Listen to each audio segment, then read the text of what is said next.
अस्सलाम वालेकुम प्यारे बच्चों, मैं आपकी उर्दू टीचर नाहिद अस्कर। आज हम फ्लायर में जो पढ़ने वाले हैं वो है दो हरफी अल्फाज मगर किस किस के, फे वाफ काफ गा।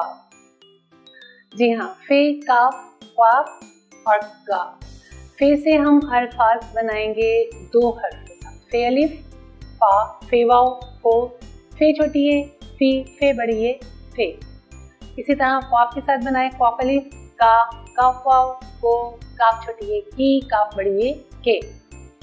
काफ अलिफ का, काफ वाव को ये हमारा रूटीन का भी बहुत ही आम सा लफ्ज़ भी बन जाता है।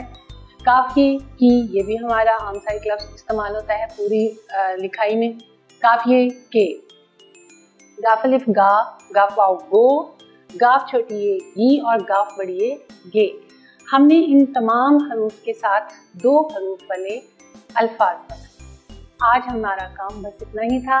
आज हमारा यही काम था, आपने इसको पूरी हरूफ तहज्जी के साथ दो हरूफ बनाने हैं, दो हरूफ के साथ अल्फाज बनाने हैं। इसकी मशक ज़रूर करते रहिएगा।